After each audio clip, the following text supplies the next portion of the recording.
ప్రశాంతు, ఓ బాల్కొండ ప్రశాంతు, నీకు పని శాతం అయితే లేదని ప్రజలకు తెలుస్తుందని నీకు మండినట్టుంది బాగా. ఈ కరపత్రము నిన్న ఇంటింటికి పోయింది కదా, నువ్వు శాతగాని దద్దమ్మ అయినావు, మంత్రి అయినా కూడా జిల్లాకి ఏం చేస్తలేవని ఎక్స్పోజ్ చేస్తున్నామని ఎగబడుతున్నావు అందరి మీద.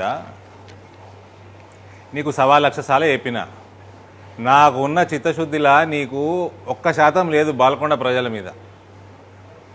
పసుపు ఇప్పుడు నిన్న ఇవాళ ధర్నా పెట్టినాం, Madhav Nagar railway over bridge మీద ధర్నా పెట్టినామని నీకు మండి, ఆడ నెక్స్ట్ ధర్నా మీ ఊర్లల్లో బాల్కొండ ఊర్లల్లో సొసైటీలు పైసలను అమ్ముకుంటున్నారు, ఆడ ఇంకో ధర్నా అని ఆడికి పోతున్నా అని మండి ఆడ నన్ను మీ టీఆర్ఎస్లను పంపించి ఆపుదామని ప్రయత్నం చేస్తున్నావు.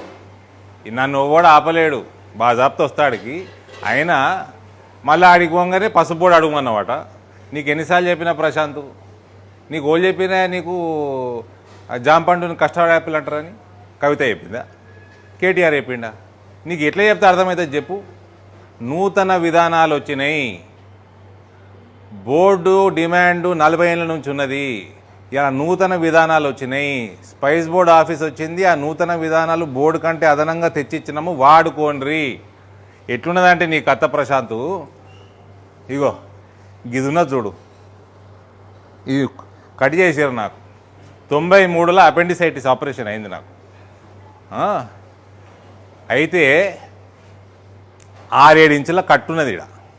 ఇవాళ వాళ్ళకన్నా అపెండిక్స్ ఇన్ఫెక్షన్ వచ్చి అపెండిక్స్ తీసేయాలంటే ల్యాప్రోస్కోపిక్ సర్జరీ చేసి తీసేస్తారు, అసలు కోసుడు ఉండదు. లే నాకు కొయ్యాల్సిందే, అరవింద్ అన్నకు 6 ఇంచులు కత్తిపోటు ఉన్నది, మాకు కూడా ఉండాలి అంటే డాక్టర్లు చేయరాదాలి, చేయరు కూడా. ఇవాళ టైస్ స్కీమ్ పెట్టినాం, క్లస్టర్ స్కీమ్ పెట్టినాము, ప్రాసెసింగ్ యూనిట్ పెట్టు. నీ నియోజకవర్గంలో వేల్పూర్లా ఎకరాలు ఉన్నాయి కదా, ఖాళీ జాగా గోడ కట్టుకొని కూర్చున్నావు కదా, అందులో ప్రాసెసింగ్ యూనిట్ పెట్టు. రైతులతోటి టైఅప్ చేపి ఆ ప్రాసెసింగ్ యూనిట్కి నీ రాష్ట్ర ప్రభుత్వం ఇచ్చిన దానికంటే రూపాయి ఎక్కనే ఇప్పిస్తా కానీ తక్కిప్పియా నేను. 60 నుంచి 80% సబ్సిడీలు వస్తాయి టైస్ స్కీమ్ కింద పెట్టు. నీకు స్పైస్ బోర్డు లెటర్ రాసింది మీ ప్రభుత్వానికి, రాసి 6 నెలలు అయింది, సిగ్గులేదా? రైతులను ఎందుకు మభ్య పెడుతున్నావు? 30 కోట్ల రూపాయలు శాంక్షన్ చేయించిన స్పైస్ బోర్డుకి కోవిడ్ సమయంలో. అది సరిపోదు, స్పైస్ బోర్డు ఒకటి రాగానే సరిపోదు, టర్మరిక్ బోర్డు రాగానే సరిపోదు. ఈ టైస్ క్లస్టర్ స్కీమ్ ఇవ్వాలా, ఎక్స్పోర్ట్ పెంచాలా, అవన్నిటికీ ప్రాసెసింగ్ యూనిట్లు, ప్యాకేజింగ్ యూనిట్లు రావాలా, ఎక్స్పోర్ట్ ఓరియంటెడ్ యూనిట్లు రావాలా. దానికన్నీ సబ్సిడీలు మేము ఇస్తాము అని 60 నుంచి 80% అని మీకు లెటర్లు రాసినా మీకు సోయి ప్రభుత్వం మీది. మళ్ళా నిన్ను ఎక్స్పోజ్ చేస్తున్నాం, నీకు పని చేస్తలేవు జిల్లాకు అని చెప్తే మళ్ళీ ఎగేసుడు. టీఆర్ఎస్లో ఉన్న రైతన్న సోదరులందరూ మీతోటి మాకు కూడా పని ఉన్నది.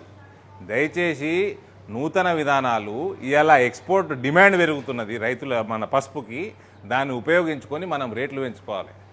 ఇలా ఇంపోర్ట్ బ్యాన్ చేయించినాం, మనకు 3,000 రూపాయలు యావరేజ్ ఎక్కొచ్చింది పోయినసారి. కానీ మన టార్గెట్ ఏంది 15,000. అది అచీవ్ చేయాలా 2-3 ఏళ్ళల్లో, 4 ఏళ్ళల్లో. దానికి తగ్గట్టు మనం అడుగులేయాలా. గీసుంటి ప్రశాంత్ రెడ్డి రాజకీయాలలో మనం పడితేమంటే మనకి ఇంట్లో గాడిద గుడ్డు మిగులుతుంది. ప్రశాంత్ రెడ్డి ఇవన్నీ ఎగబడు బంద్ చేయి. నువ్వేం ఎగబడతావా? మీ ముఖ్యమంత్రి ఎగబడ్డా చేత కాదు నా పనికే. అయినా మళ్ళోసారి అడుగుతున్నా, నీకు జాంపండు కస్టర్డ్ యాపిల్ అని ఎవరు చెప్పిర్రా? జర చెప్పు. కవిత చెప్పిందా? భారత్ మాతాకి జై.